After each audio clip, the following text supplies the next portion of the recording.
Good morning সবাইকে। আমি পূজা। আমার নতুন একটা ব্লগে সবাইকে অনেক অনেক স্বাগত। এই হচ্ছে আমাদের এখানকার আজকের দিন। আজকের দিনটা হচ্ছে রবিবার। এখন বাজে ওই 9টা মতো। তো দেখতে পাচ্ছ কীরকম বৃষ্টি নেমে গেছে। সকালবেলা কিন্তু বৃষ্টি ছিল না, এখন নেমেছে জোর করে বৃষ্টি। তো এই যে আমি ওঠার পর দেখলাম মার পুজো কমপ্লিট হয়ে গেছে। তো এখানে এসে সকালে ঠাকুর নমস্কার দিলাম, দিয়ে এবার যাব চা বসাতে।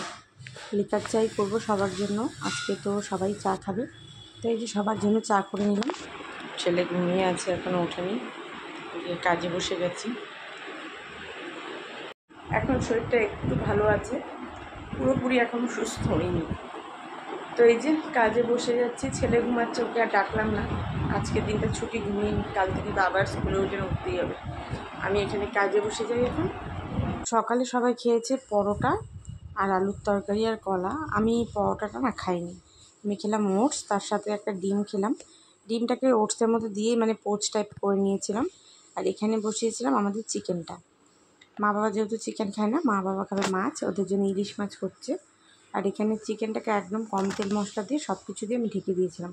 আজকে আলাদা করে আলু টালুগুলো ভেজেও নিয়ে আর, যাতে তেলটা যতটা কম দেওয়া যায়। আর এদিকে রান্না করতে করতে দেখি আবার মুষলধারে বৃষ্টি নেমে গেল। তো সারাটা দিন মোটামুটি এই এখন রোদ, তো তখন বৃষ্টি, এই করে কেটে গেছে।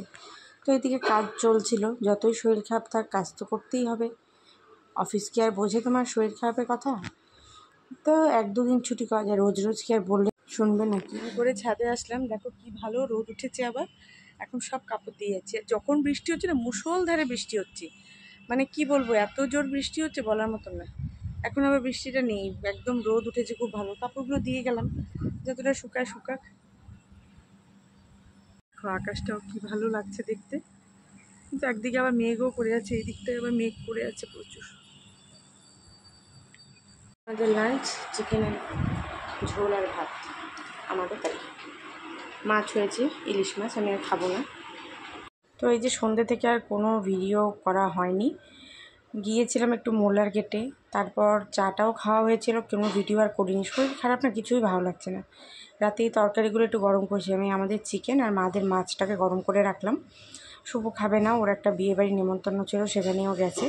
আর এখানে বসিয়েছি ভাত, শুধু ভাতটাই হবে। একটু মোলা গেটে ওখানে মানে একটু ওষুধ নিয়ে আসলাম, আর তার সাথে কালকে ছেলের স্কুলে যে 2টা জিনিস আনা ছিল, 2টো ভুলে গেছিলাম, 2টো নিয়ে আসলাম। আর কালকে তোমার ওই সোমবার শিব ঠাকুরকে অভিষেক করবো, তো সেই জন্য একটু যা টুকিটাকি লাগে নিয়ে আসলাম। নিয়ে এসে তো এখন ভাতটা বসাচ্ছি। আর তো কিছু রান্নার মতো সেরকম নেই, ভাতটা করে নিই, তো তারপর খাওয়া দাওয়া করে নেব, খেয়ে দিয়ে শুয়ে পড়বো। মানে শরীরটা খারাপ না, ভালো লাগছে, যতটা মনে হচ্ছে খালি মাথার মধ্যে খুব ভালো মতো তেল টেল দিয়ে রেডি হয়ে গেছে। আমাকে দেখতে বুঝতেই পারছি, মানে একদম রুগী রুগী একটা ভাইব আসছে আমার মুখ দিয়ে দেখে। তো বিছানা করা কমপ্লিট, এই যে ছেলেও বসে আছে। তো এবার শোবো। তো আজকে একটা মিনি ব্লগ শেয়ার করলাম, খুব বেশি লং করতে পারিনি ব্লগটা, শরীরটা ভীষণ খারাপ ছিল, একসাথে মানে সব কিছু ম্যানেজ করতে খুব প্রবলেম হচ্ছিল। তো এখন এই মুহূর্তটায় ভালো আছি, জানি না কালকে কেমন থাকবো। চেষ্টা করবো কাল থেকে আবার ব্লগটাকে নর্মালি কন্টিনিউ করার। ভালো লাগলে অবশ্যই লাইক করো। দেখা হবে আবারও একটা নতুন ব্লগে, ততক্ষণ সবাইকে গুড নাইট, টাটা।